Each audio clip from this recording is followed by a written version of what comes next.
En la farmacología de los medicamentos que utilizamos para la tuberculosis, ¿no? Básicamente vamos a encontrar dos características importantes. A la fecha nosotros contamos con los fármacos para tratamiento de la tuberculosis, los de primera línea y también los de segunda línea. Pero vamos a tocar específicamente los de primera línea el día de hoy, ¿no? Por lo que los de segunda línea le producen muchos efectos adversos, por lo que nosotros preferimos iniciar el tratamiento con estos fármacos de primera línea, que son los más importantes que podemos utilizar, ¿no? Entonces, para ello vamos a ver la eficacia, que no es tan alta con los de segunda línea, pero con los fármacos de primera línea vamos a hablar sobre su mecanismo de acción, las reacciones adversas y también en los pacientes que van a hacer resistencia a ese tratamiento. Empecemos por la isoniazida. Vamos a ver cómo funciona. Esta es una molécula, ¿no?, de un profármaco. Cuando hablamos de profármaco, es aquel que no está activo. Al momento cuando nosotros lo ingerimos, lo tomamos, entonces tenemos que hacer que este fármaco llegue al paciente, que llegue a la bacteria. Y una vez que llega a la bacteria, ingresa dentro de la bacteria. Entonces, una vez que ingresa dentro de la bacteria, debe ser activada hasta la forma tóxica dentro del microorganismo por una enzima, la catalasa peroxidasa. Y una vez que interacciona la isoniazida, ¿no?, se va a activar. Y por lo tanto, vamos a tener la primera característica de su mecanismo de acción, que va a inhibir la síntesis de la pared. En la clase anterior habíamos hablado sobre los diferentes mecanismos que hacen los antibióticos, y uno de ellos es en la síntesis de la pared, ¿no? En eso vamos a ver cómo el ácido micólico, que es el principal elemento que sustenta la membrana celular, vamos a ver que estas son inhibidas, ¿no?, porque el ácido micólico es un componente esencial en las paredes celulares de la mitocondria. Una vez que nosotros hemos activado, se ha activado la isoniazida dentro de la bacteria, lo que va a hacer la isoniazida va a inhibir prácticamente la enzima que va a formar el ácido micólico, que es la enol reductasa y la beta-acetilsintetasa, que son responsables de que se forme el ácido micólico. Adicionalmente, como hemos dicho anteriormente, la deshidrofolato reductasa, ¿no?, es una enzima que se encarga de que la estructura de toda la membrana plasmática melánica de la micobacteria se conserve.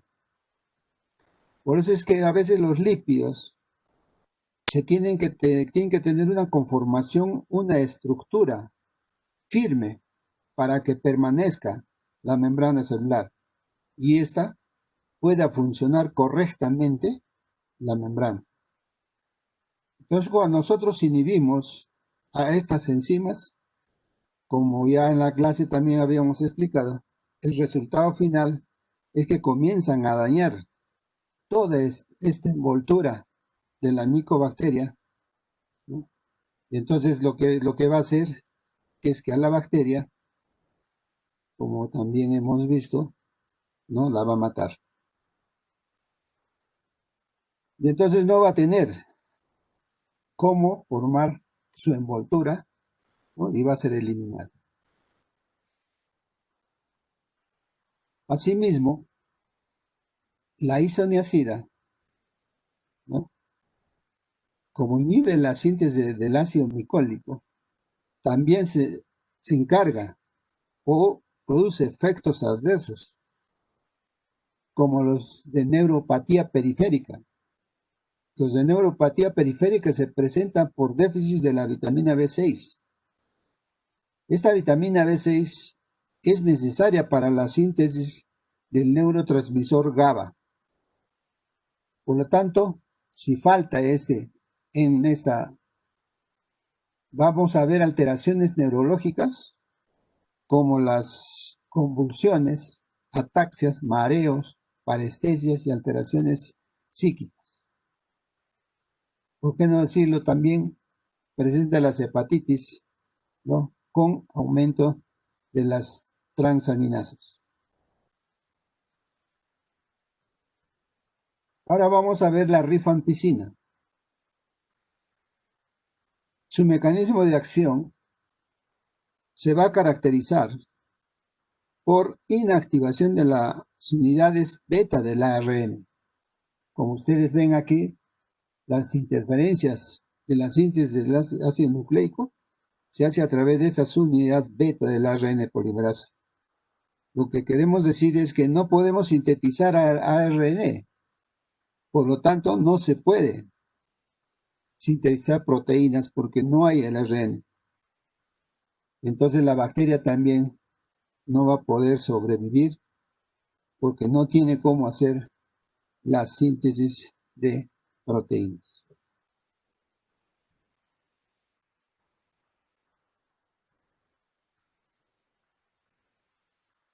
Los efectos adversos consecuentemente a la administración de este fármaco, se ha descrito el color anaranjado en todas las secreciones corporales.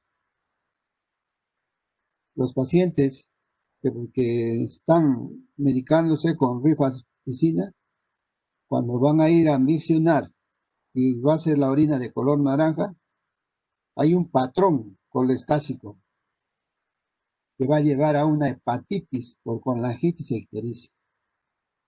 Asimismo, también otra reacción adversa es el eritema multiforme.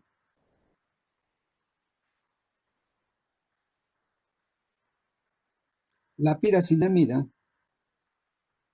es un profármaco, ¿no?, activado por la enzima piracinamidasa, que es el POA, ¿no?, el ácido piramidosinoico. Tiene un mecanismo de acción un poco, en la literatura, en los libros que van a encontrar, es un poco enredado, ¿no? Pero como es un profármaco, tiene que activarse en el organismo a través de la enzima piracinamidasa de la bacteria. Entonces, cuando lo convierte a este ácido piracinoico, vamos a ver, ¿no?, las funciones que van a cumplir al activar este fármaco. Entonces, el mecanismo de acción de la piracinamida, miren cómo ingresa inicialmente y dentro de la mitocondria tuberculosa, aquí va a encontrar la enzima piracinamidasa, que va a convertir la piracinamidasa en ácido piracinoico.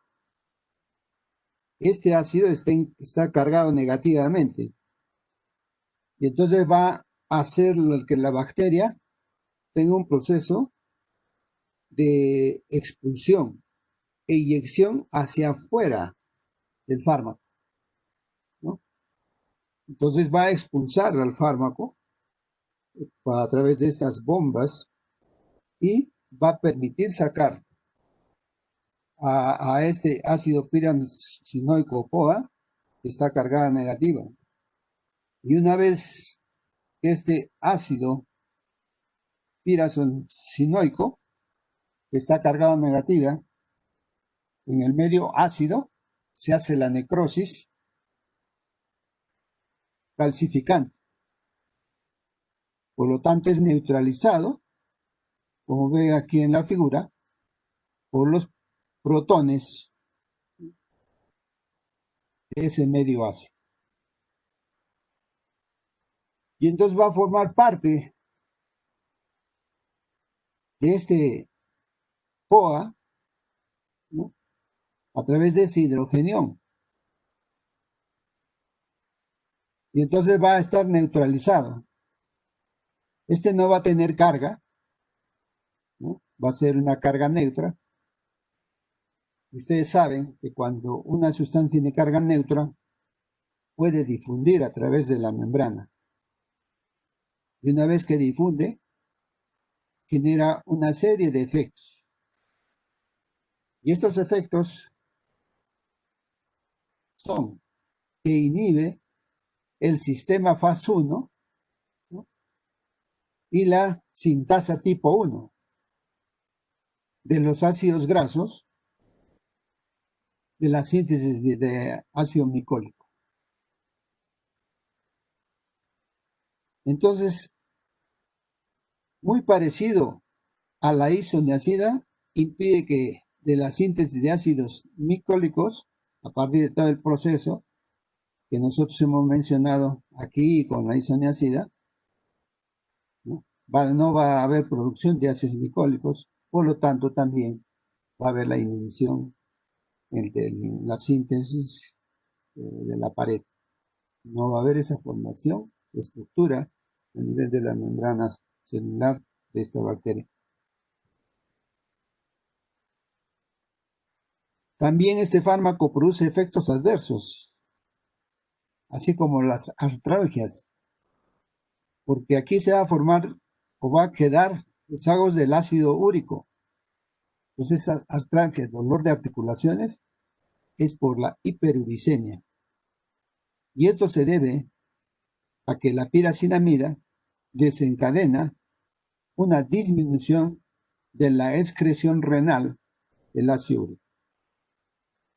Ustedes también recuerdan en la fisiología este ácido úrico, si se acumula en la sangre, nos va a llevar a la hiperuricemia, que finalmente esa urea lleva a una artralgia por hiperuricemia, el descargo, que llenan paquetes de urea a nivel de las articulaciones.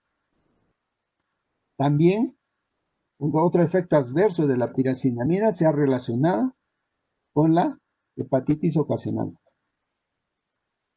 Otro fármaco es el etambutol, ¿no?, que es el último de la tetraconjugación. Este fármaco, a diferencia de los demás, no es un bactericida, como hemos visto en los tres anteriores. Es un bacteriostático y su mecanismo de acción consiste en inhibir a la arabinosiltransferasa, ¿no?, que es una enzima que pone a la arabinosa en la pared celular de la envoltura de estas micobacterias. Por lo tanto, va a impedir que se dé la síntesis de la pared celular. Entonces, el etambutol va a inhibir la arabinosiltransferasa 3. Entonces va a haber una inhibición de esta síntesis de la pared celular. ¿Y cuál es el efecto adverso más común si nosotros vemos este mecanismo de acción que se relaciona con el medicamento, ¿no? Va a ser la neuritis óptica. Es una neuritis óptica retrovulvar. Entonces, estos pacientes tratados, ¿no?, en la enfermedad de TBC con etambutol empiezan a perder la visión. Ahora que ya conocemos, ¿no?, los fármacos antituberculosos, veamos, ¿no?, el tratamiento en sí.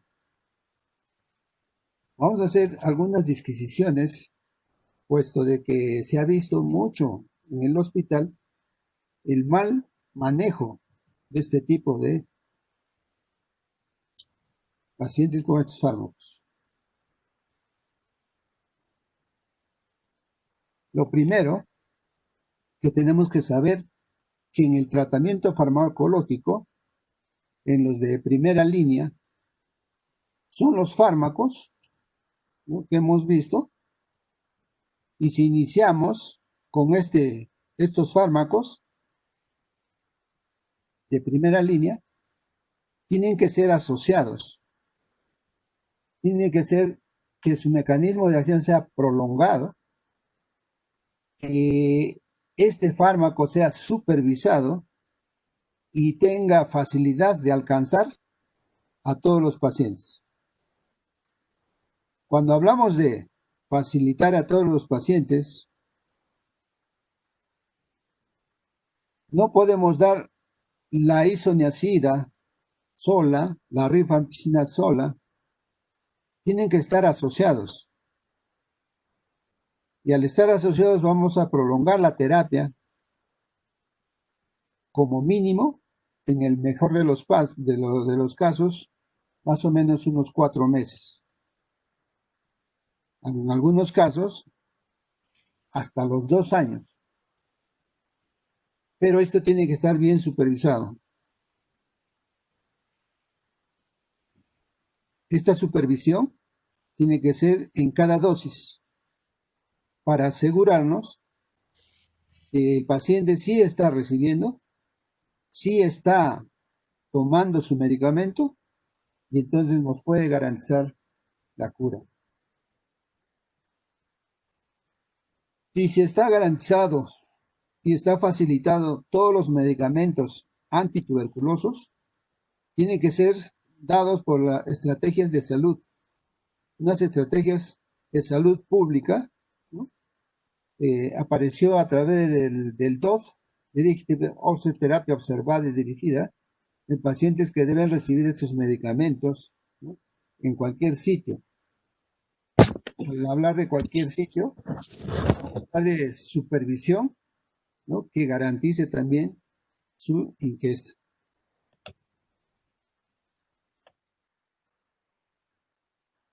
El hecho, si hay un familiar, un vecino cercano, él es el que nos puede dar fe de que la persona está tomando su medicamento,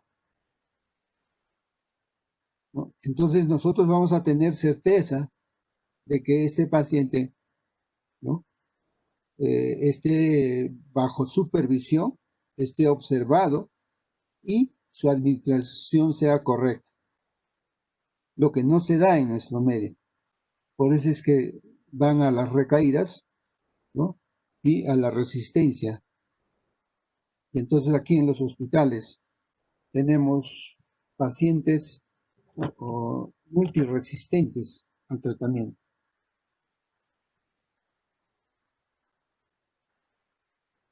Entonces, antes de iniciar el tratamiento, vamos a entender por qué tiene que darse asociado a los antituberculosos. Porque estas micobacterias tienden a formar subpoblaciones con ciertas características. Entonces vamos a tener esta subpoblación de crecimiento continuo. Este crecimiento continuo se localiza en las paredes de esas cavidades, esas cavitaciones que se hacen a nivel pulmonar, ¿no?, que se encuentran en contacto con el medio ambiente. Entonces, estas micobacterias de crecimiento, ¿no?, continuo son las más infecciosas, son las que más responsables de que las baciloscopías sean positivas y son las responsables que se transmita la enfermedad.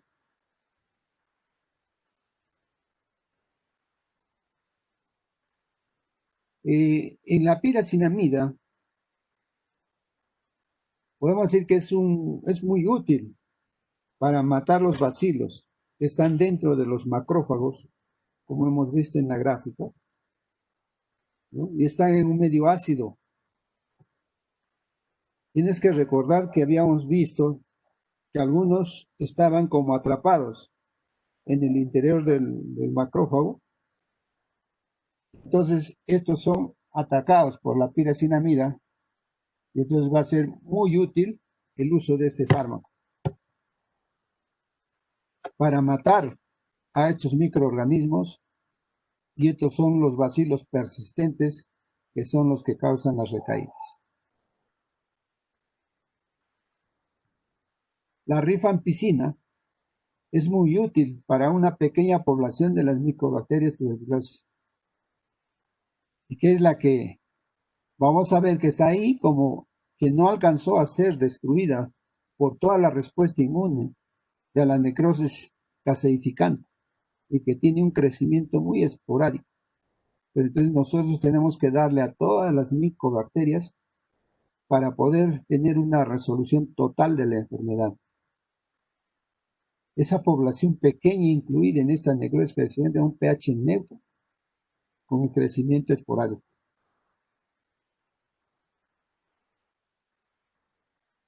Posteriormente, en la fase ya intensiva, vamos a aplicar la tetraconjugado, isoniazida, rifampicina, piracinamida. Está en una fase intensiva, está en una fase de mantenimiento, y en esta fase intensiva, que va a durar 2 meses, vamos a darle este tetraconjugado, la iso, la rifampicina, la piracinamida, el etambutol. Vamos a darla en forma diaria y se tiene que dar por lo menos 56 dosis, solo para completar la fase intensiva. Posteriormente, en la fase de mantenimiento, ya no tenemos que darle los 4 medicamentos. Una vez que nosotros a este paciente solo le damos la isoniazida y la rifampicina.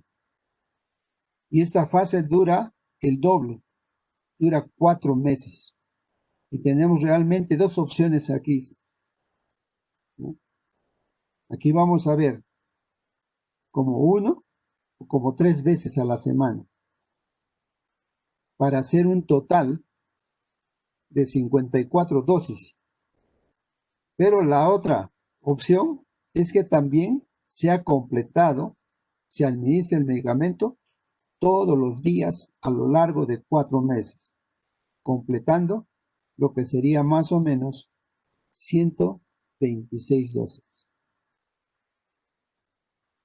Si la tuberculosis pulmonar cavitaria, nosotros hacemos un examen radiológico inicial o hacemos un cultivo y sale positivo después de la fase intensiva, tenemos con nosotros que extender el tratamiento por 9 meses.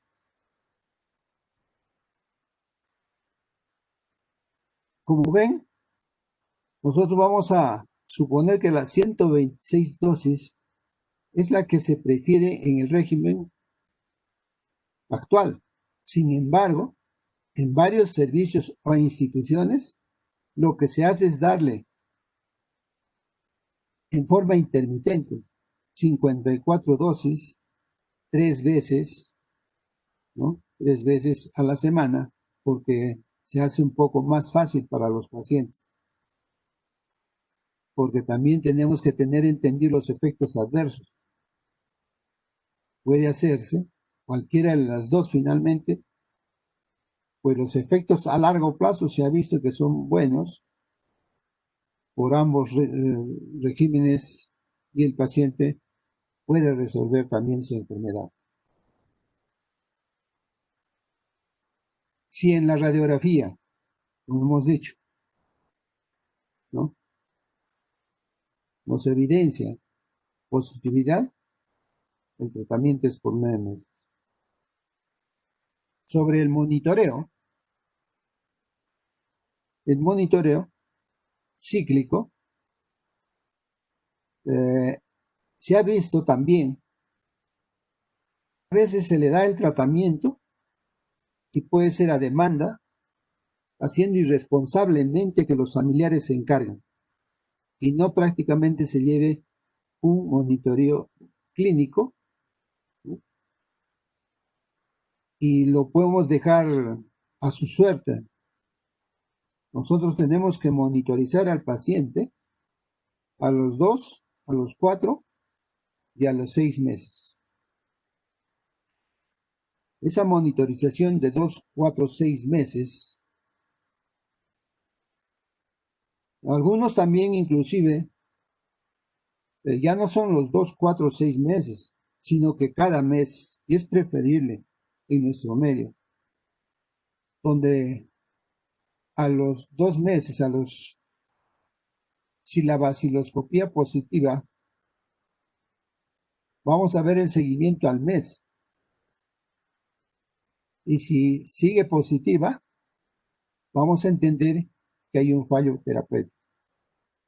Y entonces tenemos que entender que solicitar pruebas de resistencia. Personalmente lo que se hace, ¿no? A los 4 meses, una toma de radiografía de rayos X, un perfil hepático y la vaciloscopía. Los rayos X para ver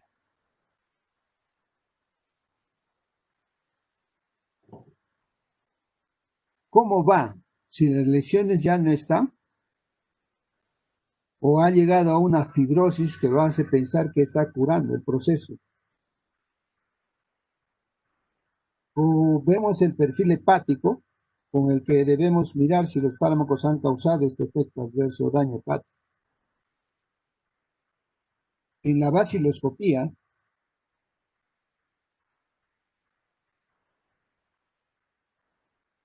vemos que es cada dos meses y le vamos a hacer la vaciloscopía para ver en qué va la resolución de la enfermedad. Ahora vamos a ver si a los 4 meses, ¿no?, le tomamos la vaciloscopía y hay un fallo terapéutico, lo que tenemos que hacer es extender en esta fase de mantenimiento a 7 meses, pero llega a 9 meses en total.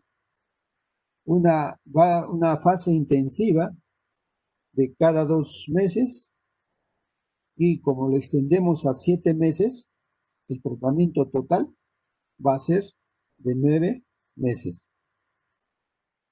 Y si a los 6 meses tenemos todas las vaciloscopías, los que teníamos inicialmente positivas, pero cuando le hicimos cada control fueron saliendo negativas, en al menos 2 ocasiones, y una de las ocasiones fue al final del tratamiento, es cuando nosotros hacemos el control de este paciente.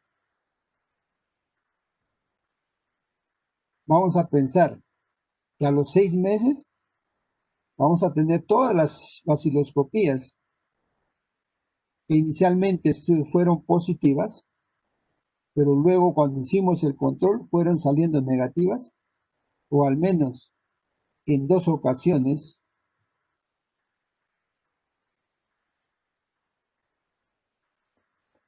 Y una de las ocasiones fue al final del tratamiento, es decir, que el control del 6º mes, nosotros podemos decir que ese paciente se ha aliviado de la enfermedad o se ha curado. Ahora, si el paciente tiene intolerancia a la isoniazida o algunos de los fármacos antituberculosos, pero tenemos que tener en cuenta, estoy hablando de resistencia, si no, que puedo hablar yo la presencia de efectos adversos y de repente tuvimos que suspender uno de los antibióticos y tomamos una serie de sugerencias. Entonces, si tiene una intolerancia a la isoniazida, le vamos a dar rifampicina, piracinamida y etambutol por 6 meses. Estos 3 medicamentos cuando hay intolerancia a la isoniazida. En segundo lugar, la intolerancia a la rifampicina. Entonces le doy isoniazida, etambutol, ¿no?, durante 12 a 18 meses, pero la piracinamida en la fase intensiva. En tercer lugar, en la fase intensiva, en los primeros meses, le podemos añadir la piracinamida. Y si es intolerante a piracinamida, le damos solo isoniazida, rifampicina por 9 meses. Ustedes van a llevar los controles en sus programas de tuberculosis, todo esto, tienen que aprenderlo. Si nosotros tenemos en cuenta a los pacientes con VIH, es muy preciso hablar de estos pacientes porque recuerden que las causas más frecuentes de que aparezca tuberculosis postprimarias, porque en estos pacientes tenemos inmunosupresión y de las causas más comunes, más frecuentes, es en el VIH. Entonces, ¿cómo podemos hacer en estos pacientes para tratarlos con antituberculosos? Se les puede dar el tetraconjugado a diario.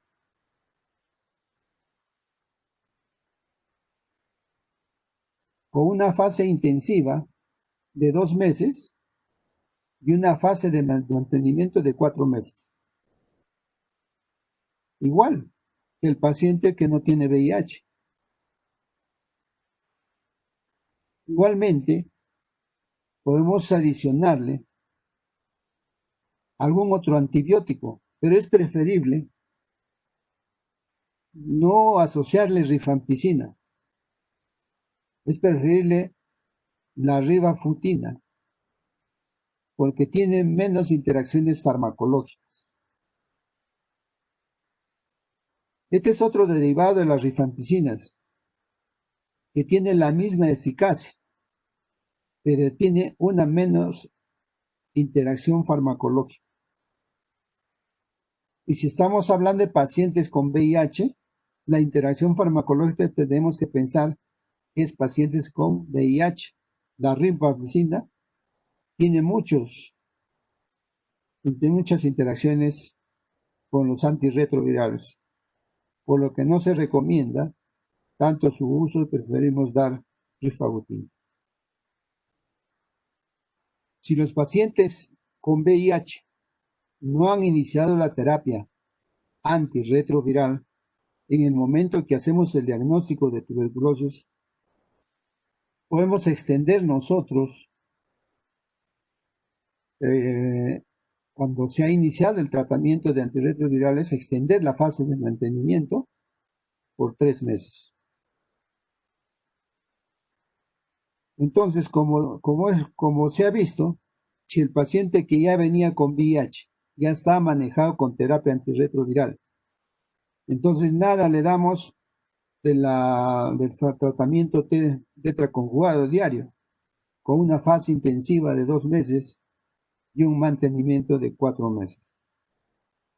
Pero si el paciente todavía no tiene el diagnóstico de VIH y ese diagnóstico surgió como consecuencia de que tuviese tuberculosis, entonces aquí tenemos que extender la fase de mantenimiento durante 3 meses.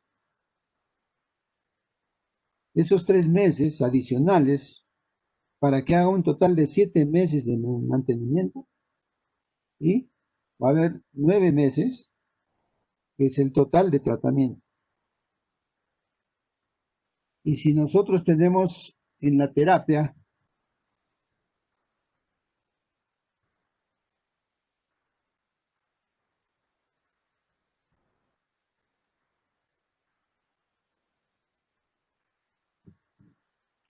si el paciente tiene, por ejemplo, el CD4 mayor de 50 células,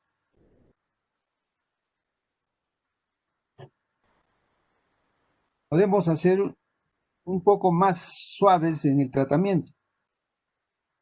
Vamos a tener un límite entre 2 a 8 semanas, ¿no? Lo que se llama el miedo de terapia anti-TBC. Pero si este paciente con terapia antirretroviral tiene menos a 50 células, ¿no? El antirretroviral posterior a 2 semanas, ¿no?, de inicio de terapia anti-TBC. Tenemos que tener en cuenta el CDC, el CD4, ¿no?, en el examen para el conteo celular. Ahora, si tenemos TBC y es fármaco resistente, si el paciente tuvo un fallo terapéutico, nosotros tenemos que pensar, ¿no? Tenemos que hacer las pruebas de susceptibilidad, esas pruebas de sensibilidad, para que evidenciemos si tiene una resistencia a algún agente antituberculoso. Veamos un poco los conceptos. Los pacientes con TBC monoresistentes, aquel que es resistente a un agente antituberculoso, ¿no?, pero no a la isoniazida ni a la rifampicina juntos. Y si nosotros vemos un multidrogo resistente, vamos a tener que dar isoniazida rifampicina juntos o isoniazida rifampicida por separado. La resistencia primaria y la resistencia secundaria que se tienen que dar en la infección causada por una cepa que inicialmente era resistente, es decir, paciente estaba sano, y la infección lo hizo con una cepa resistente en la primaria. En la secundaria es cuando el paciente que había venido con una micobacteria sensible a todos los medicamentos desarrolló una resistencia a lo largo de la terapia antituberculosa. Ya teniendo claras estas definiciones, veamos cómo es el tratamiento.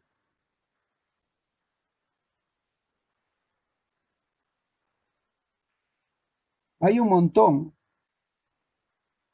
de tratamientos, hay un montón de estrategias, hay un montón de regímenes para cada una de estas resistencias. Y aquí están todos para que las revisen, para que nosotros podamos ver que cada uno tiene características dependiendo cuál sea la tuberculosis resistente. Y entonces tenemos que tener en cuenta acá la inmunidad, ¿no? Entonces tienen todo este cuadro para poder entender bien y agregarlos al sistema inmunológico también de este tipo de pacientes. Las complicaciones, las que más se presentan en estos pacientes, tenemos a los neumotórax, tenemos esos neumotórax con ruptura de cavidad o un foso gaseoso supraural. Tenemos a las bronquiectasias, ¿no?, compresión extrínseca del bronquio por linfadenopatía. esa presencia de material calcificado o osificado, que son osificaciones de calcio provenientes de un ganglio infectado, ¿no?, que hizo un granuloma, se calcificó, erosionó y se liberó. Entonces, estas concreciones calcificantes en la vía aérea hacen la destrucción pulmonar extensa, pues finalmente esta es la consecuencia de todos los demás procesos patológicos, es decir, la obstrucción producida por la linfadenopatía, de la necrosis gaseosa producida por el granuloma, y también la que se va a calcificar y va a producir una superinfección bacteriana.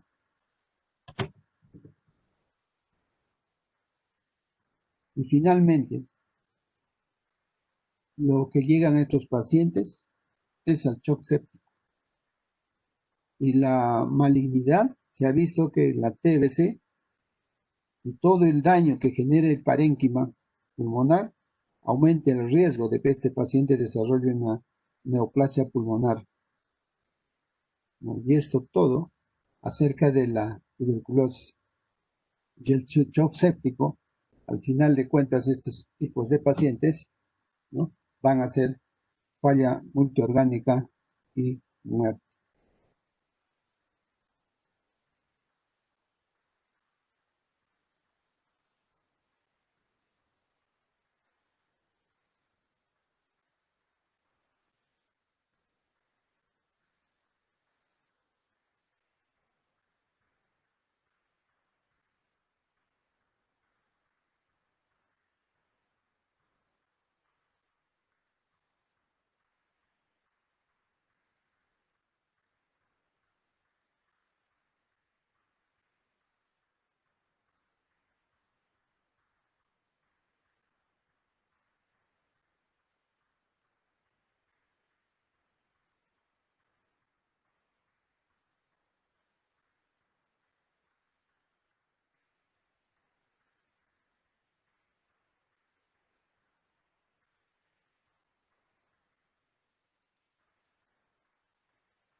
Vamos a continuar con la farmacología de los antiparasitarios.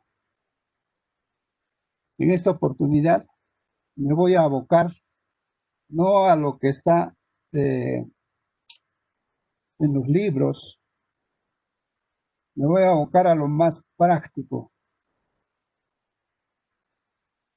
práctico en el manejo de la farmacología antiparasitaria. Es un manejo médico de las infecciones parasitarias. Cuando nosotros hablamos de las características del tratamiento, ¿no?, vamos a ver que algunos fármacos, que se llaman los antihelmínticos,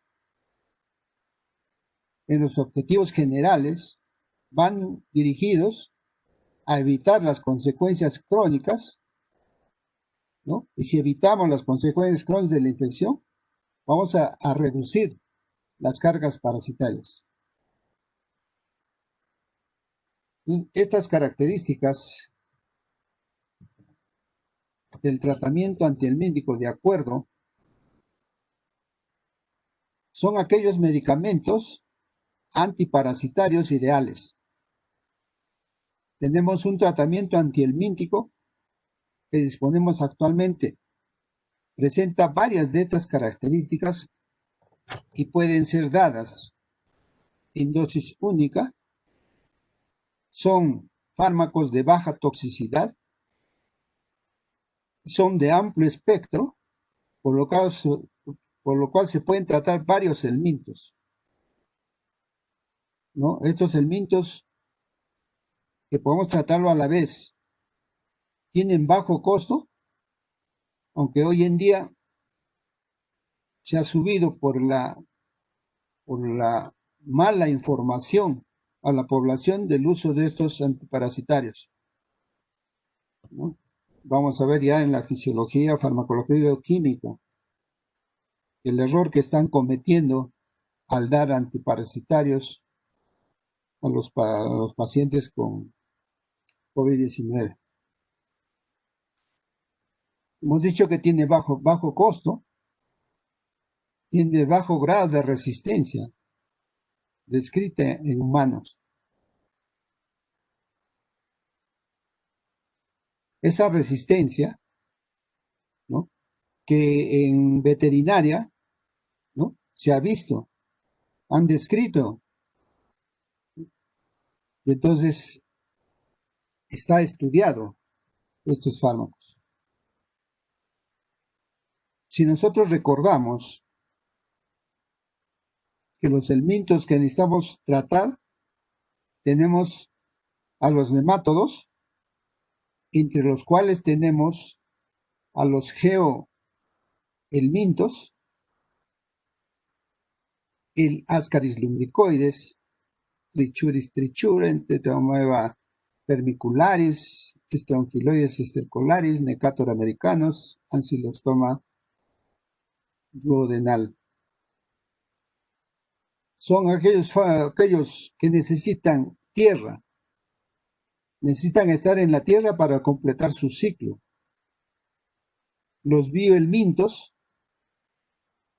necesitaban un hospedero para poder desarrollarse. Entre los platelmintos vamos a estudiar los éstodes,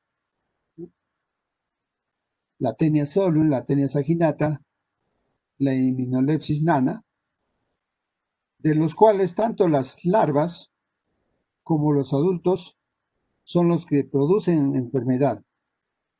Y por último, los tremátodes, ¿no?, Schistosoma manzoni, las fasciolas hepáticas.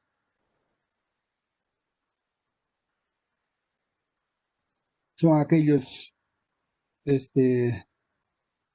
parásitos en forma de hoja. En líneas generales, cuando nosotros hacemos ya la clasificación, lo que vemos que los helmintos, vamos a ver que se van a tratar administrando benzilmidazoles en los geohelmintos, el pamato de pirantel, la peracina, la ivermectina.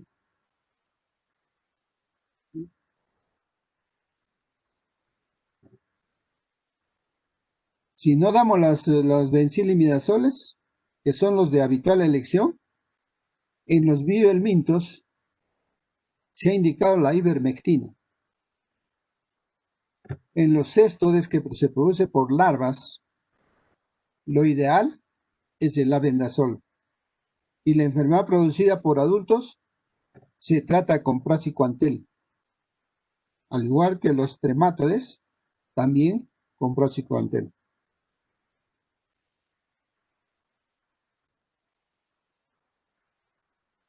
En la farmacocinética suele observarse en forma rápida pero incompleta. Son de baja disponibilidad, lo que quiere decir ingresan poco a los tejidos. tienen una mejor absorción oral cuando son dados con alimentos. Producen metabolitos poco activos, a excepción del albendazol, que sí se puede esperar efectos de sus metabolitos. La metabolización es a nivel hepático. En el primer paso, que es significativo. En este primer paso, en la primera fase, la descarboxilación, produciendo este metabolito inactivo. La eliminación aproximadamente de 5 a 10% de los fármacos se eliminan en la orina en las 24 a 48 horas después de su administración. Y también el resto se va a eliminar por las heces.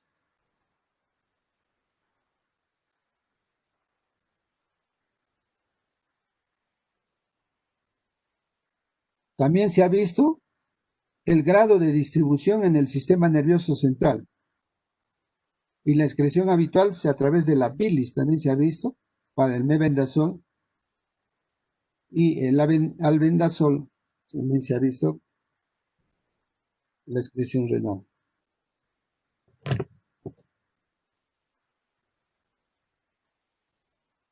Vamos a tener algunos tratamientos que van a actuar sobre los canales iónicos. Como hemos visto en la clase, es similar, parecido. Vamos a ver que sobre los canales iónicos van a tener una acción rápida. Canales iónicos, sodio, potasio, cloro, etcétera, etcétera. Y otros que van a actuar sobre los blancos químicos. Estos blancos bioquímicos que van a tener una acción más lenta a través de los microtúbulos. Dentro de los antihelmínticos que actúan en los canales iónicos, vamos a encontrar el palmoto de pirantel, levasmitol. Vamos a también encontrar a los canales de cloro, la ivermectina. Ya usted puede estar pensando cuando damos ivermectina, estamos hablando de cloro, estamos hablando de los receptores GABA. También en los receptores GABA, la piperacina y los canales de calcio praziquantel. En los antihelmínticos que actúan sobre los blancos bioquímicos, tenemos a los benzilimidazoles,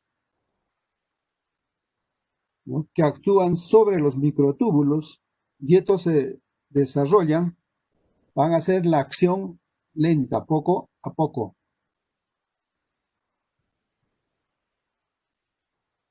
Esto ya lo hemos visto en las primeras clases, es lo mismo, la transmisión del impulso nervioso que ocurre en los elementos en la unión neuromuscular. Apertura de canales de calcio, lo que va a estimular a las vesículas, liberación de acetilcolina en el espacio neuromuscular, en el espacio sináptico. Estos receptores de acetilcolina van a activar la bomba de sodio y potasio, por lo tanto va a ser acción de lactina, miosina, contracción, relajación muscular. Y una vez que el acetilcolina ha hecho su efecto o se separa el receptor de la acetilcolinesterasa, nuevamente va a hacer el ciclo de la síntesis de acetilcolina. Entonces lo que ocurre es la excitación de la neurona, la liberación de acetilcolina, la despolarización de la membrana. Por lo tanto, la contracción muscular cada vez va a cesar el estímulo por la acetilcolinesterasa, que va a degradar a la acetilcolina y esta va a producir una repolarización. Eso ya lo habíamos visto, que es igual en los seres humanos. Y es ahí donde tenemos que ver el mecanismo de acción. Y entonces este mecanismo de acción va a estar relacionado con los canales de sodio y potasio. Estos van a estar operados por la acetilcolina.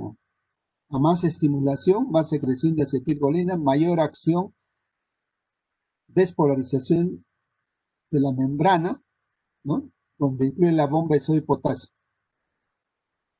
Y entonces vamos a ver cómo bloqueador neuromuscular despolarizante en los helmintos se induce a la liberación de acetilcolina y la liberación de la colinesterasa. Y si se ocurre esto, hay relajación muscular y esta es medianamente selectiva sobre estos receptores, pero receptores nicotínicos para los nemátodos, y este entonces va a ser poco absorbido en el tracto gastrointestinal, por lo tanto se va a venir la toxicidad, ¿no?, del palmatopirantel sobre estos parásitos. Por otro lado, tenemos esta apertura de canales de sodio operados. Estos son operados por ventaja en los receptores de acetilcolina, van a inhibir la acción de la acetilcolinesterasa, parálisis espástica de los helmintos, es eficaz en el tratamiento de las infecciones por ascaris, coxiuros y anquilosomiasis.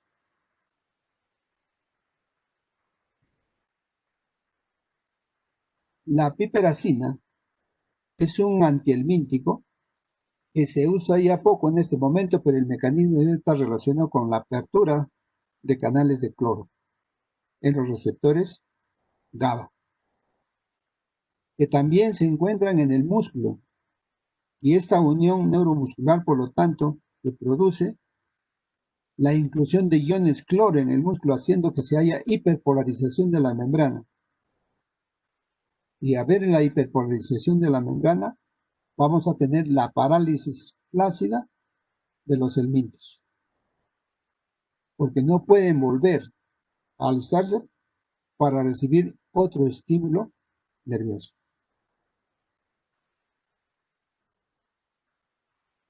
La ivermectina también genera la apertura de canales de cloro, pero en este caso ya es sobre los receptores del glutamato.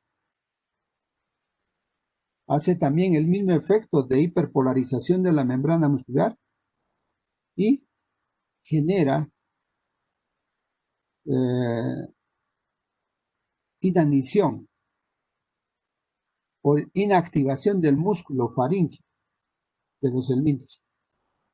Como consecuencia hay una parálisis flácida de los núcleos y muerte por inanición, ¿no? Es de uso veterinario generalizado. Las reacciones adversas y contraindicaciones e interacciones. La ivermectina, la destrucción de las microfilarias en las oncocercosis puede tener una reacción peligrosa del tipo Masotti, que son fiebre, cefalea, mareo, somnolencia y hipotensión. Las contraindicaciones en la administración de antihistamínicos o esteroides, ¿no?, para aliviar los síntomas. Y las contraindicaciones también que están en el embarazo. El praziquantel tiene un mecanismo de acción sobre los canales de calcio, pero no son directamente en la membrana, sino son en la absorción de calcio, cuando se aperturan los canales de calcio en la fibra muscular directamente en el músculo, lo que va a producir una elevación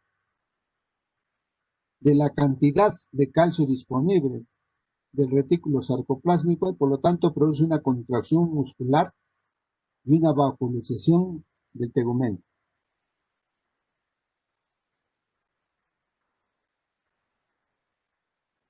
Las reacciones adversas del praziquantel, Más comunes: mareo, malestar general, cefalea, trastornos digestivos.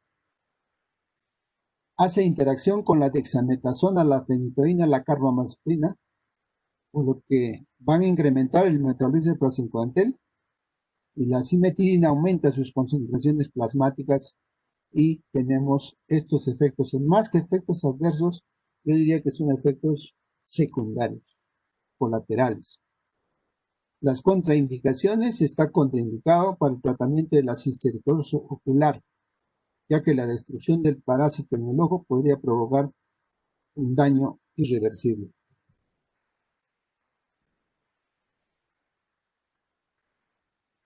Los blancos bioquímicos, que son de acción lenta, a través de la acción sobre los microtúbulos. Estos blancos químicos o bioquímicos, en la organela celular eucariota, es necesario para que se realice la mitosis, el transporte de sustancias y la motilidad. Pero si nosotros alteramos a nivel de los microtúbulos, vamos a alterar a nivel de la mitosis, a nivel alteración intracelular del ADN, en el transporte de sustancias en la membrana y a nivel de la motilidad de los movimientos. Y entonces estos fármacos que actúan sobre estos blancos, vamos a ver que los benzilmidazoles que actúan sobre los microtúbulos, estos son organelos celulares que son necesarios en el organismo eucariota para poder llevar a cabo la mitosis, para llevar el transporte de sustancias y para la motilidad.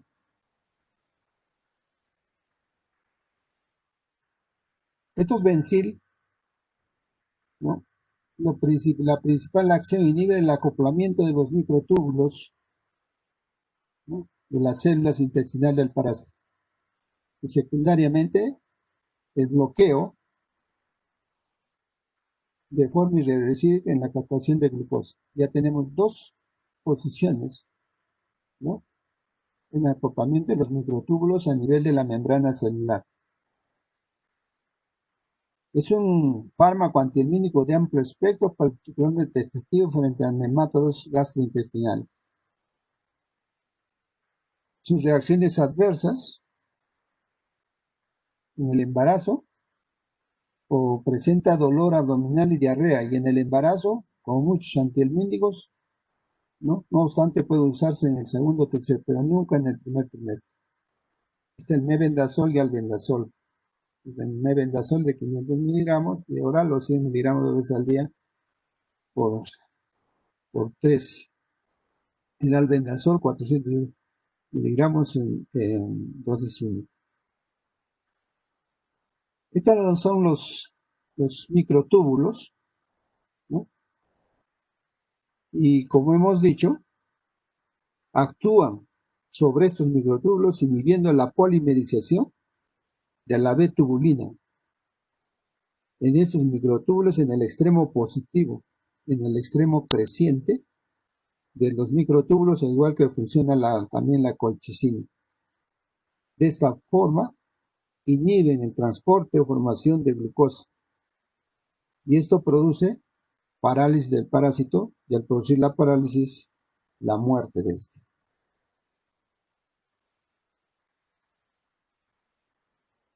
El tiabendazol,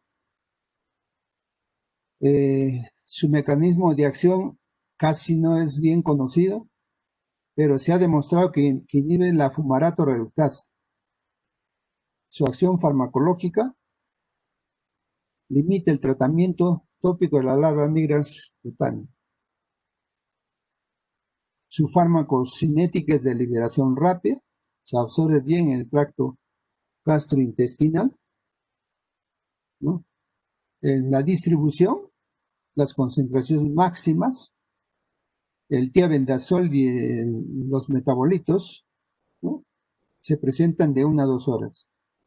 La metabolización es a nivel hepático. Esta metabolización se forma rápida, su velocidad. La excreción se excreta rápidamente por orina. Solo el 5% se excreta en las heces fecales en 48 horas.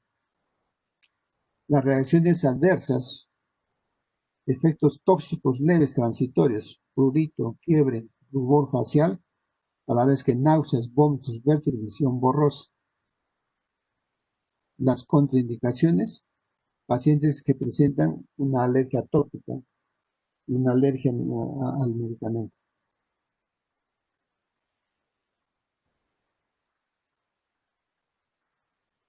Hay algunos factores para desarrollar resistencia ante el mínimo.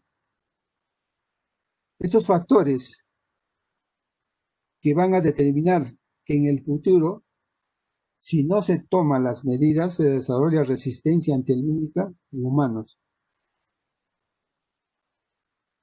En animales ya se ha estudiado, ya se ha descrito esta resistencia. Por lo tanto, el uso continuo, el control continuo, ¿no? La mejora de las infraestructuras sanitarias y conocer las resistencias cruzadas entre el ambiente clínico puede determinar que en el futuro tengamos que lidiar con este problema de resistencia. Por lo tanto, tenemos alternativas, ¿no?, para esto. El consejo para utilizar estos fármacos, el consejo que siempre lo dan los estudiosos, los científicos, conocimiento del mecanismo de acción de cada uno de ellos. En la clase anterior ya les mencioné. Si no conoces el mecanismo de acción, no conoces la fisiología, la biología de cualquier germen que nos produzca enfermedad, es difícil que podamos manejar los tratamientos. También otra alternativa es el diseño, ¿no?, racional de antihelmínticos y el conocimiento de los mecanismos de resistencia que hoy en día se están dando y no le damos importancia. Los efectos que nosotros podamos encontrar, los efectos adversos, ¿no?, cuando se administra un esquema corto de 13 días para las infestaciones por nemátodos, los efectos son leves y transitorios y comprende cefaleas y náuseas. En el tratamiento de la enfermedad hepática, hidatídica, que es de 3 meses, puede presentar hepatotoxicidad y granulocitosis. El tratamiento de la neurocisticercosis acompaña las respuestas inflamatorias a los parásitos destruidos en el sistema nervioso central, y esta consiste en cefaleas, vómitos, fiebre y convulsiones. Vamos a hablar ahora sobre los antiprotozoarios. Los objetivos del tratamiento de estos antiprotozoarios, ¿no?, evitar las complicaciones clínicas y la muerte, evitar la progresión a enfermedad crónica que se da en nuestro medio. Y otro objetivo importante, interrumpir la transmisión.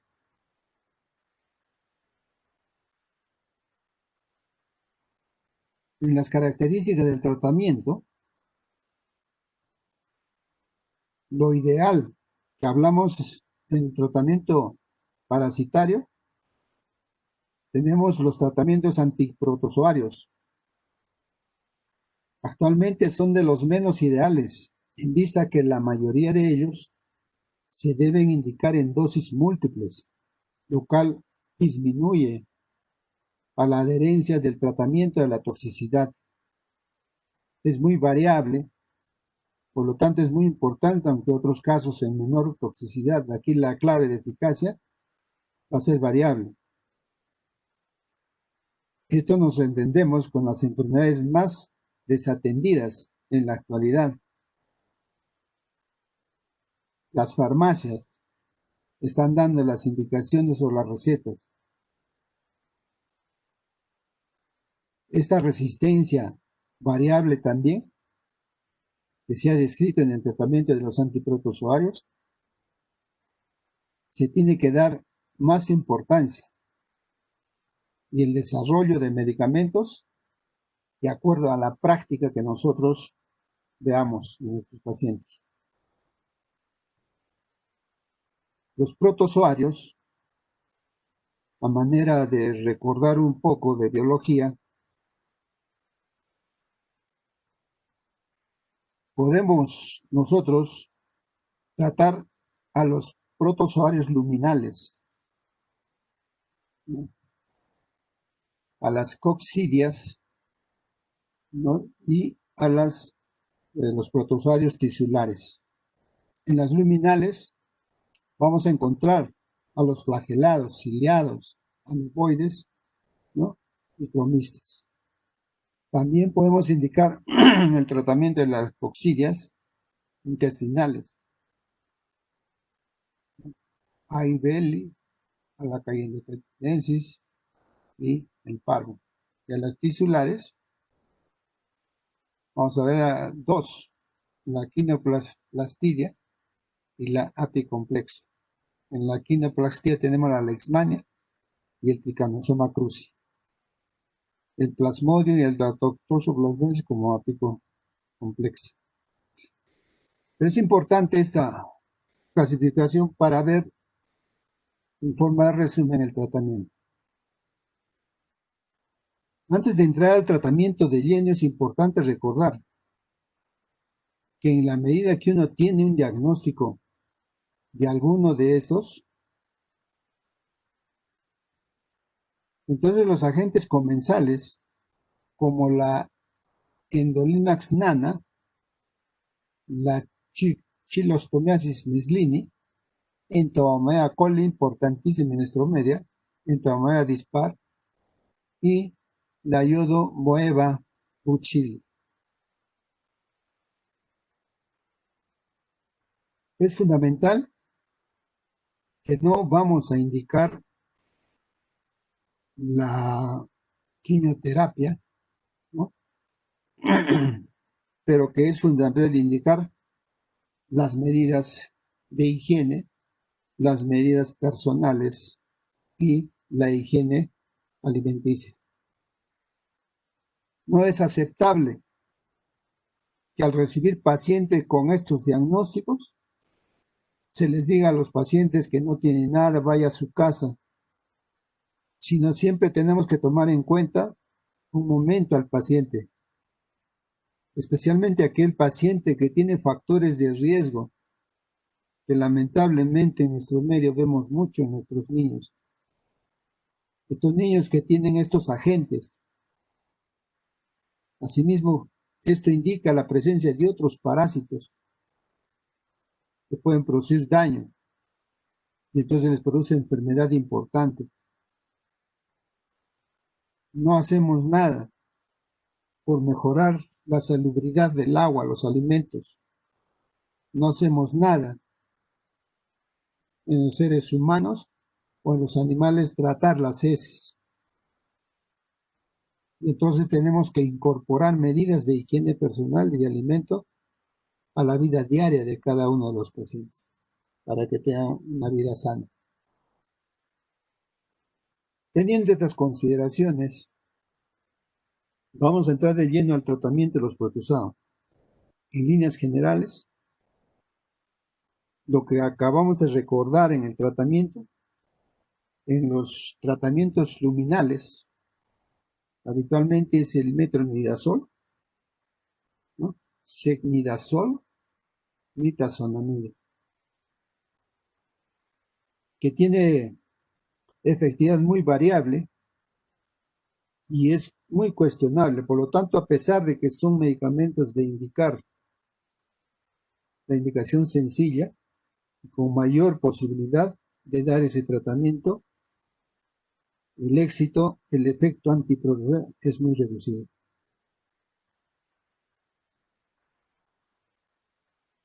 en las coccidias intestinales. No tenemos desarrollado ningún medicamento específico y lo que se usa habitualmente es el trimetoprim-sulfamethoxazol, que es un antibiótico eficaz bastante variable. Para la hemiloneurosis nana,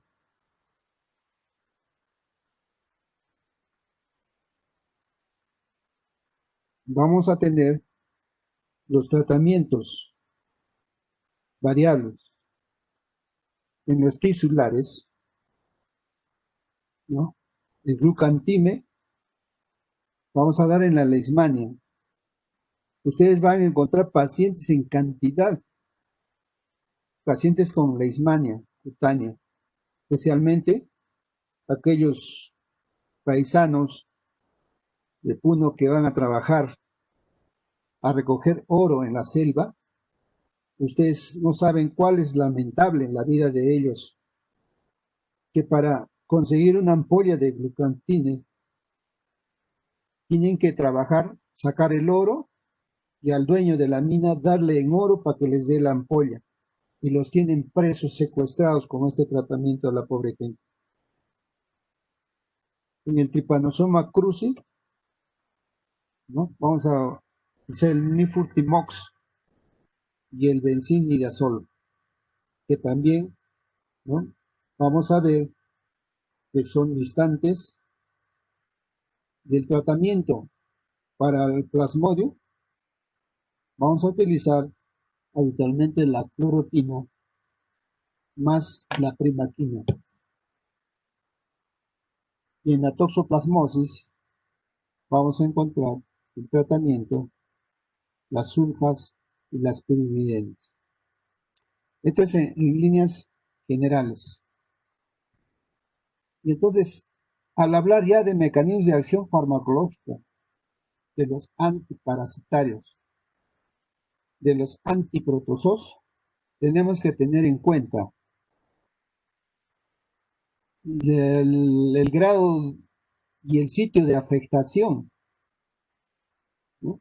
Que es energético, es muscular, ¿no? A través de este tipo de receptores, porque a pesar de que parezca increíble los mecanismos de acción farmacológicos de los tratamientos antiprotozoos, se desconoce ampliamente.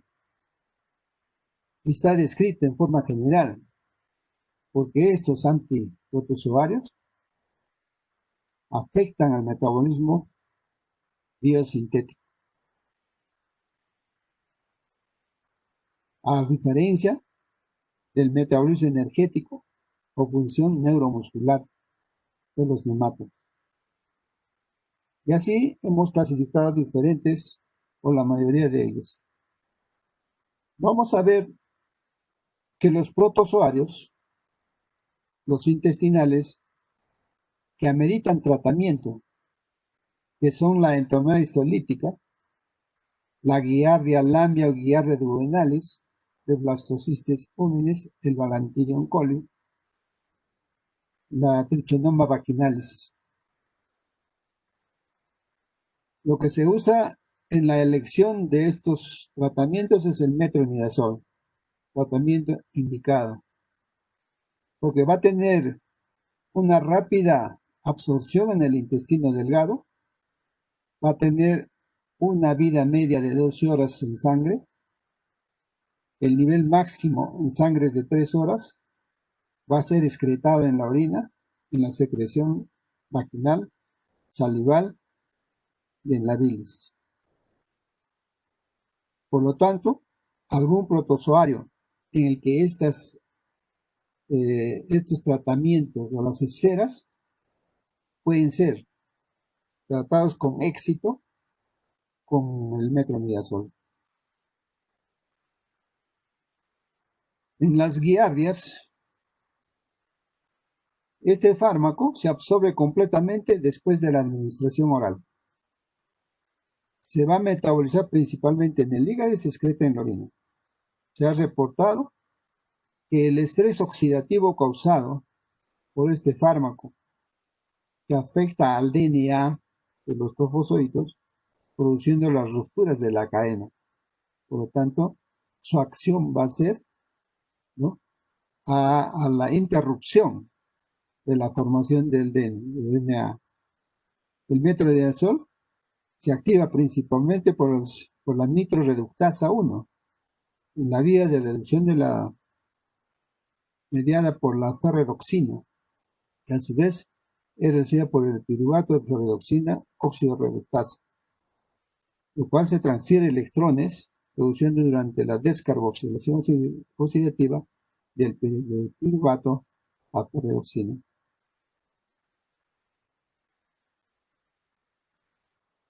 El mecanismo de acción principal: las amebas poseen proteínas transportadoras de electrones que participan en las reacciones metabólicas con capturas de electrones. El grupo nitro del metronidazol, como vemos aquí en el cuadro, puede servir como aceptor de electrones, de forma que se forman compuestos reducidos citotóxicos y causan la muerte de los trofosóitos en el metabolismo líquido. Tiene una acción farmacológica medicida, es mixta, de elección para el tratamiento de las amebiasis. A la vez presenta propiedades antibacterianas, como hemos visto en la anterior clase, y antiprotozoarias. Se utiliza para tratar infecciones producidas por tricomonas vaginales, enfermedades producidas los tricomonas de los como antiprotozoarios, amebiasis, giardiasis, bacterias anaerobias, diarreas asociadas a los tratamientos de antibióticos, también en la rosácea. Y estos amebicidas, en la farmacocinética, como la mayoría de la farmacocinética, es de liberación rápida, se absorbe de manera completa tras la administración oral, se puede administrar por vía intravenosa, por vía tópica o intravaginal. Se distribuye bien en todos los tejidos líquidos corporales del organismo. Su metabolización, la más importante del metronidazol, es metabolizar en el hígado por hidroxilación, oxidación y conjugación. Primera y segunda fase con el ácido glucurónico. La mayor parte se elimina en la orina, el 60-80%, y los demás se eliminan a través de las heces.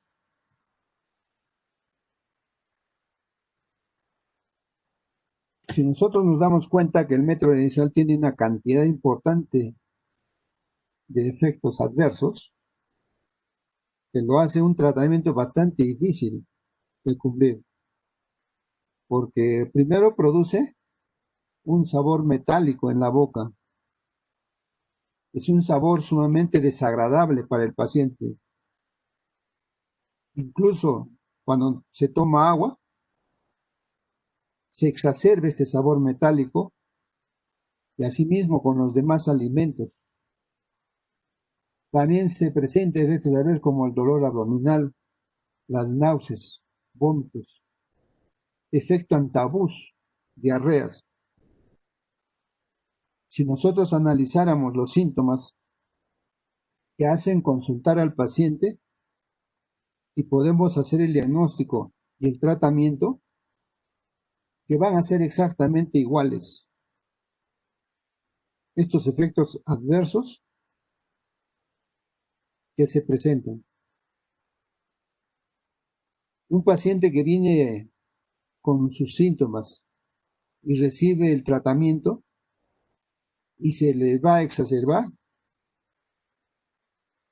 es poco probable que tenga eficacia el tratamiento. También está contraindicado especialmente en el primer trimestre del embarazo, por su efecto probable teratogénico. La alternativa para pacientes embarazadas, especialmente por tricomoniasis, es el uso de metronidazol en óvulos,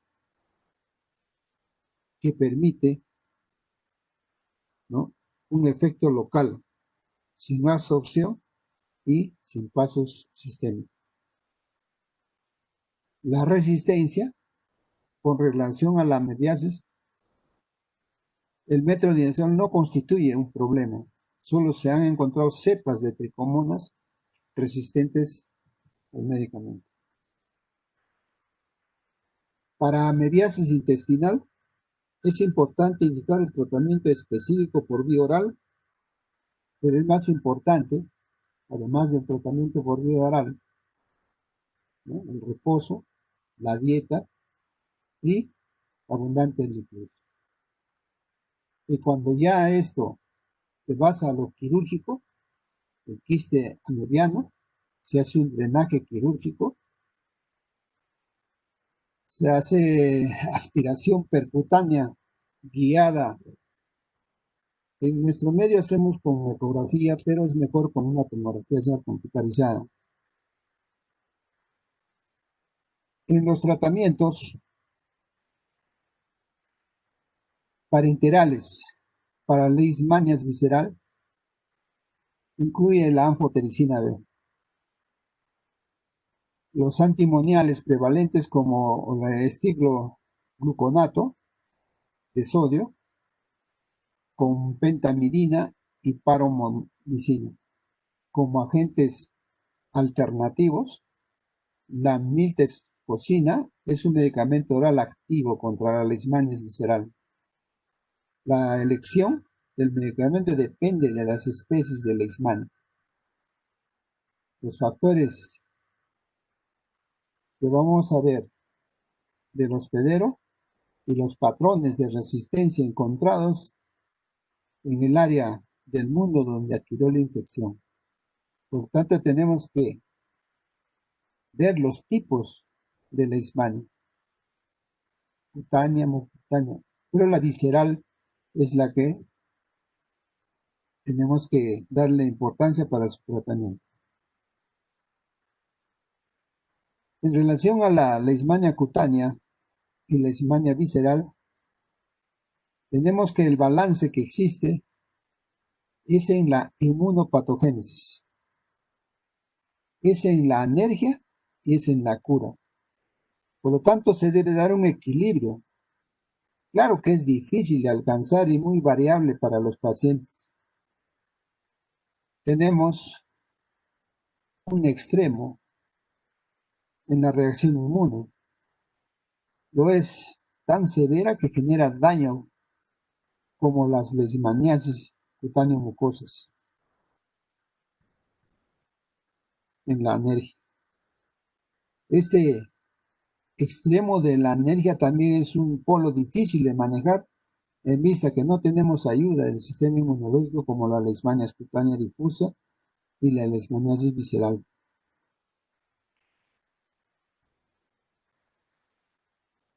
Y en el centro tenemos la probabilidad de cura de esta enfermedad, de la leishmania cutánea.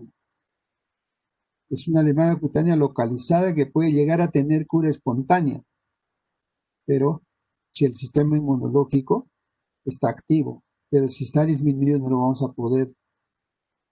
Entonces tenemos que tener un sistema inmunológico permanentemente adecuado y equilibrado. En todo este espectro que estamos viendo, vamos a ver el tratamiento de elección, que es el glucantine.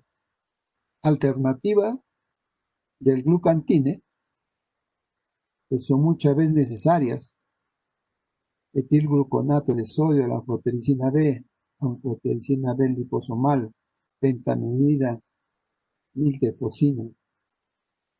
Entonces, estas alternativas que dijimos antes también tienen efectividad variable. En gran medida, el problema que tenemos que son altamente tóxicos. Por ejemplo, la anfotericina B es altamente tóxica en el tratamiento, es peor si es prolongado, y necesariamente se debe repetir en varios ciclos. Por tanto, las alternativas no son mejores ni tampoco las más costo efectivas.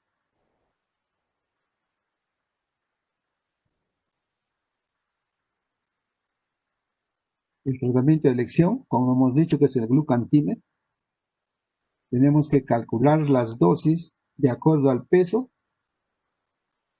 en una dosis ponderal. La vía de administración es la vía intramuscular. El tratamiento es por 20 días. A veces las inyecciones pueden llegar a ser múltiples en el día y es un tratamiento un poco incómodo para el paciente. La efectividad es muy variable y depende del sistema inmunológico que tanto lo ayude en el tratamiento, porque hay una toxicidad hepática, hay una toxicidad renal, nefrotóxico, cardiotóxico. Los pacientes que reciben tratamiento como tienen que tener cercanos el seguimiento con electrocardiogramas. Tenemos que seguirlos con un examen de química sanguínea periódico y entonces así vamos a garantizar que no haya efectos adversos ni daños. La administración, vamos a ver que es incómodo y esto impide bastante la adherencia del paciente al tratamiento porque el tratamiento requiere, además de ser prolongado, por lo menos 20 días. Muchas veces requiere que sea repetida en varias dosis.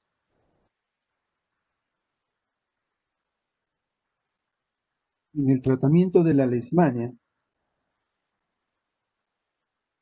se necesitan drogas menos tóxicas y más efectivas. Los que alguna vez hemos visto pacientes con leishmania aquí en Puno, desde mi internado, que yo hice el internado acá en el Hospital Manuel Butrón, vemos que para leishmanias tenemos que utilizar drogas menos tóxicas y más eficaces, que no lo logramos. La línea de investigación, estoy hablando de hace 20, 30 años, no se ha llevado a cabo. Por lo tanto, les sugiero que hagan esas investigaciones, que es muy importante para los pacientes, especialmente para aquellos que existe transmisión de leishmania de cualquier especie. Vamos a entrar a las coccidias tisulares. Estoy hablando de la toxoplasmosis gondii. Aquí tenemos que tener una consideración especial. Es una enfermedad del tratamiento difícil. Es controversial, solo útil para taquizoitos, por lo tanto, solo aquellos en la enfermedad aguda en las que hay taquizoitos circulantes vale la pena el tratamiento. En vista de esto, para que sean protegidos, el tratamiento para quistes tisulares, que son de los granulomas, que se conocen es indispensable realizar el control semanal durante el tratamiento a través de un examen hematológico completo. El control semanal durante el tratamiento y la coadministración de ácido fólico. En nuestro medio tenemos el ácido fólico, folos, ¿no? Alimentos verdes, que no los consumimos. Y también en lesiones oculares podemos administrar esteroides.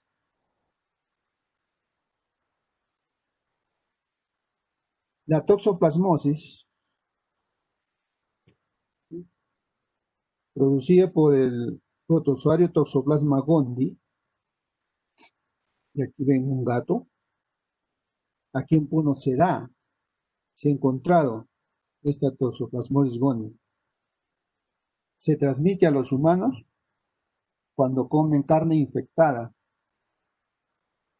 especialmente la carne cruda o insuficientemente cocidas.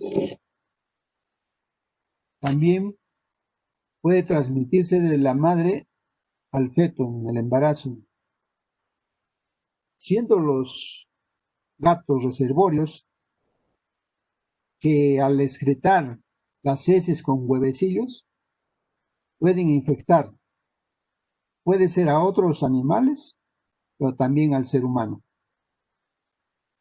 El tratamiento de elección es una combinación de sulfas y pirimetamina.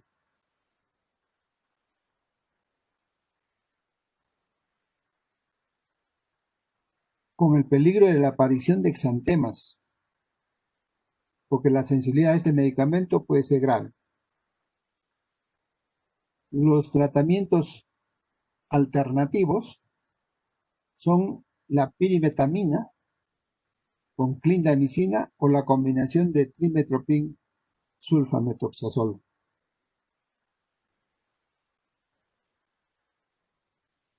Utilizándose esta última también como profilaxis contra la toxoplasmosis. El tratamiento que actualmente tenemos disponibles son las sulfas y pirimidines. El mecanismo de acción que está descrito es que interfiere con la replicación parasitaria por inhibición de la síntesis. Vamos a ver una síntesis del DNA.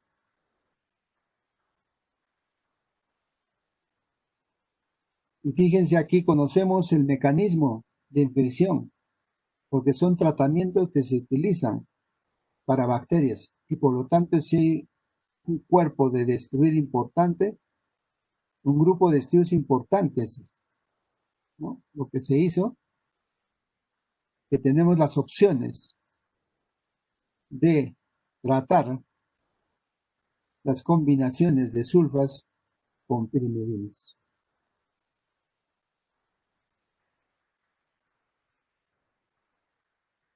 En clase ya habíamos hablado de la toxoplasmosis, las indicaciones para toxoplasmosis, pero las enfermedades que están cursando como agudas, así como la enfermedad aguda, la ganglionar, o diseminada en una forma reactiva, cuando la tenemos como forma ocular oportunista, e indicamos tratamientos en el primer y segundo trimestre del embarazo. También indicamos las sulfas, más pirimidina en toxoplasmosis.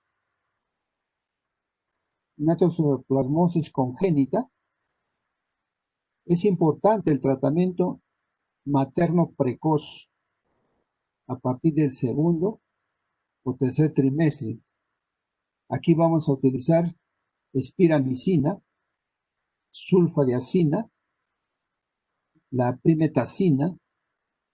La primetacina está absolutamente contraindicada durante el embarazo en toxoplasmosis adquirida. En la forma ganglionar no requiere tratamiento.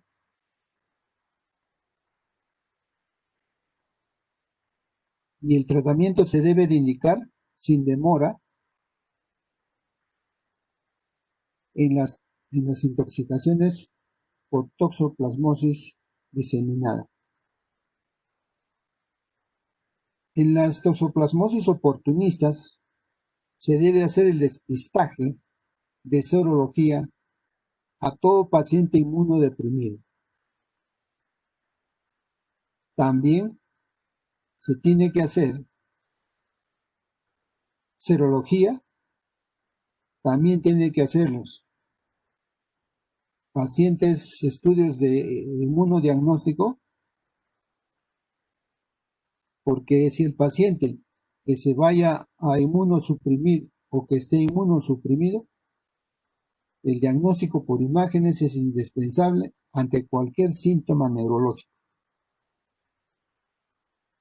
y descarta otras causas, instauró siempre el tratamiento antitoxoplasma, aún sin demostración de parásitos. Se debe indicar en vía profiláctica.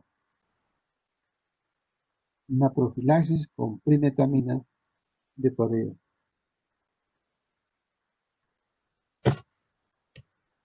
Habíamos comentado drogas menos tóxicas y más efectivas, porque la conclusión de Toxoplasma es incorporarse a las líneas de investigación,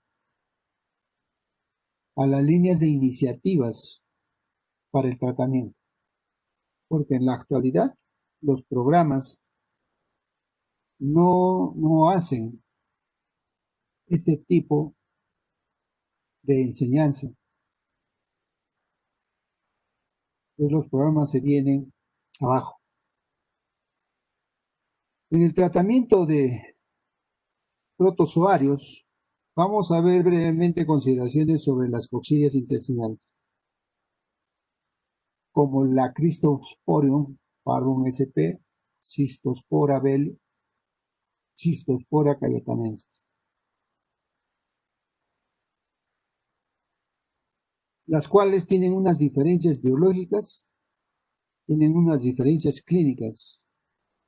Sin embargo, como ven, todas van a compartir que se van a comportar como parásitos oportunistas, van a producir diarreas severas, incluso la muerte en pacientes inmunodeprimidos.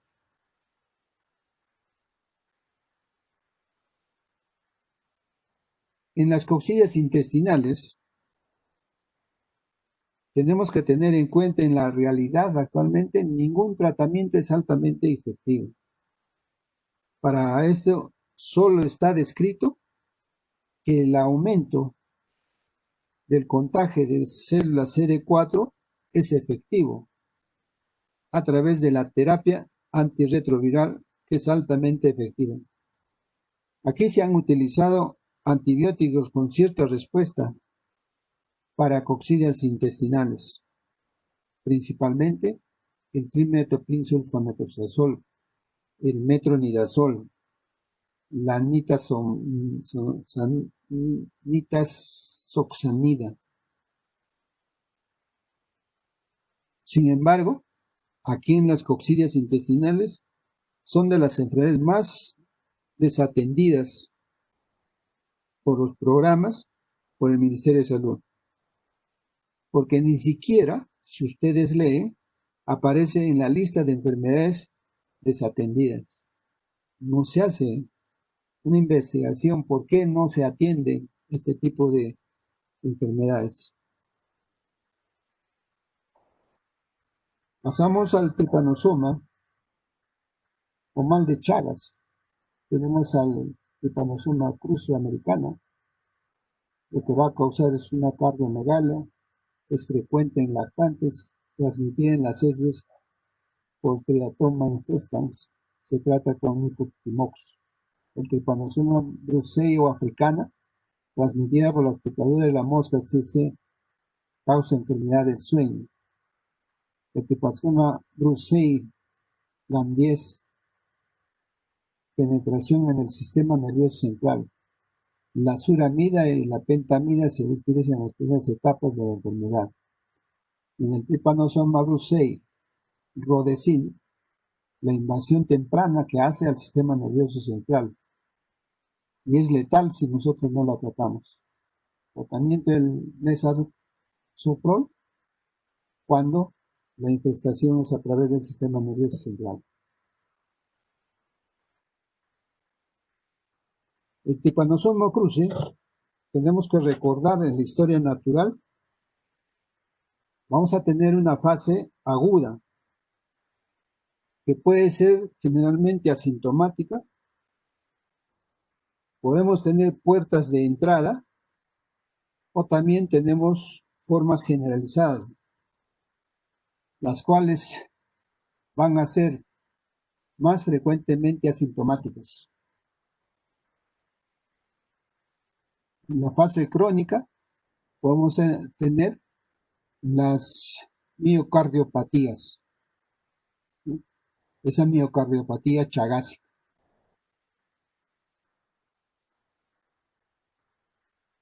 En la fase aguda, las características determinantes que encontramos en la parasitemia podemos encontrar parásitos circulantes. Aquí la respuesta innata, efectiva y controla la parasitemia. La fase intermedia, la inflamación crónica, y la fase crónica, la persistencia antiparasitaria, autorreactividad con mimetismo molecular, inflamación persistente con consecuencias irreversibles. La indicación del tratamiento que se tiene que dar. Si nosotros vemos la fisiopatología cuando se considera que el tripanosomiasis solo era un proceso de autoinmunidad, había una persistencia parasitaria, lo que justificaba el tratamiento en la fase crónica. ¿Qué dilemas tenemos? El tratamiento es muy tóxico, el tratamiento es mal tolerado y muchos efectos colaterales. La eficacia variable en la fase aguda, porque encontramos cepas parasitarias y las características poblacionales de respuesta inmune humana. Y es poco útil en la fase crónica. Pero el dilema más controversial es una de las partes con tratamiento, seguro o no. El tratamiento actual, la benzilmidazol, está postulado para el mecanismo de acción a través de la modificación de las macromoléculas por nitroreducción o estrés reductivo. Y el nifurtimox, generación de metabolitos de oxígeno altamente tóxicos, ¿sí? Y el estrés oxidativo. El benzimidazol en la fase de 30 a 60 días, en la fase crónica 60 días. El nifurtimox fase aguda 30 a 60 días, en la fase crónica 60 a 90 días. Por lo tanto, el paciente que debe lidiar con estos efectos colaterales molestos, importantes durante 30 a 90 días, disminuye bastante estos efectos colaterales. El tratamiento ideal, en el año de 1998, la OPS, la OMS, estableció que debía desarrollar el tratamiento para tripanosomiasis americana, ¿no? Cuando empezamos la cura parasitológica en pacientes agudos crónicos, efectivo en dosis única, bajo costo, sin efectos colaterales, sin necesidad de hospitalización, ausencia de efectos colaterales, sin inducción de resistencia. Tripanosomiasis, el abordaje promisorio, inhibidores de la biosíntesis de esteroles, inhibición de cisteína proteasas, inhibidores del metabolismo de los pirofosfatos, inhibidores de la síntesis de purinas.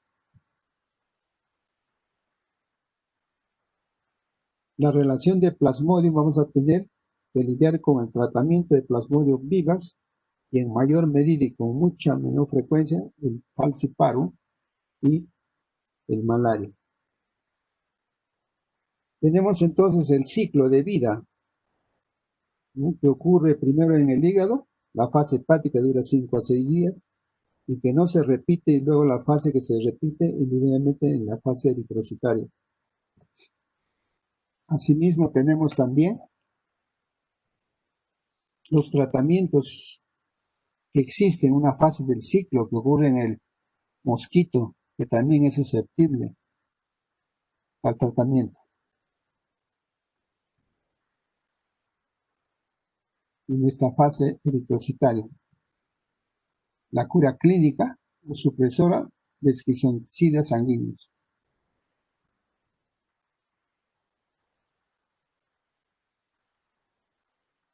Veamos también que no podemos evitar la infección del vector con gameticidas, plasmodium ovale y malaria, cloroquina, quinina.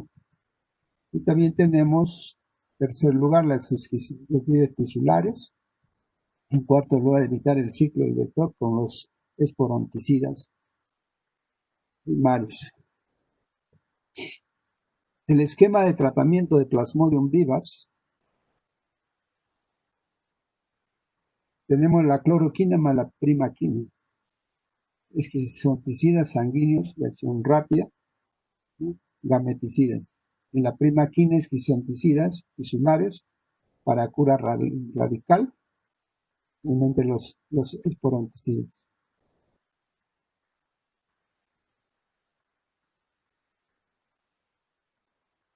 Aquí tenemos ya la mefloquina, artemisina más primaquina. La mefloquina y artemisina, los esquizoticidas sanguíneos rápidos. La primaquina, los gameticidas. La cloroquina se concentra en los plasmodios alojados, ¿no?, en los eritrocitos y se cree que se acumula en las vacuolas digestivas del parásito. Aquí es donde van a aumentar el pH y van a acelerar el metabolismo de fosfolípidos, ¿no?, en esta parte.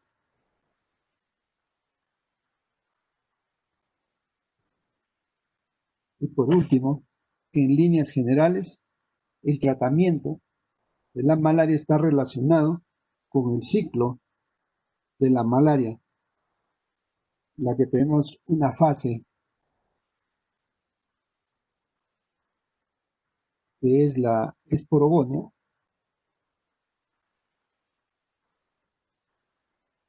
la gametogonia, la esquizogonia sanguínea. Como esquizoticidas tisulares tenemos a la que son profilácticas, ¿no? Y así tenemos nosotros en la cura radical, la primaquina, la pirimetamida, en la gametogonia, esquizogonia sanguínea lenta, hay cura clínica supresora. En la lenta, la primetamina, sulfadoxina, tetraciclina, clindamicina, y también se puede usar otros. Y en la rápida, pues también con la esquizogonia sanguínea y la gametogonia, los gameticidas, la cloroquina, la quinidina, la mefloquina, artesimina, alofantrini, lumefantrini.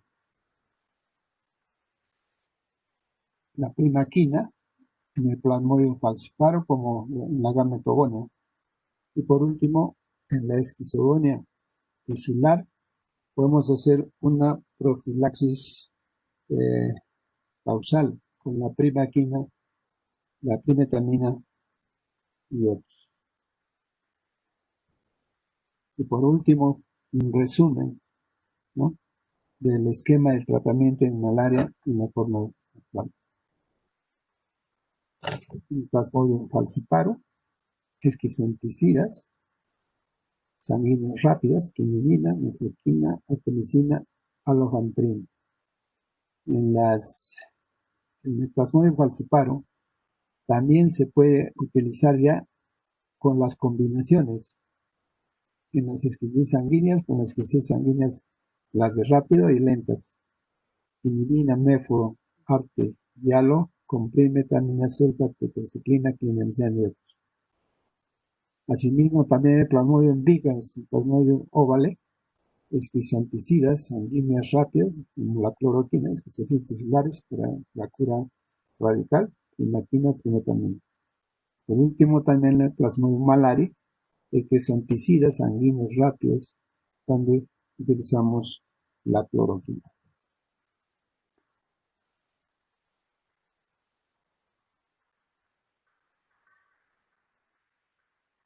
Bueno, señores alumnos, estamos culminando ya las clases. No tengo idea de hasta cuándo se ha extendido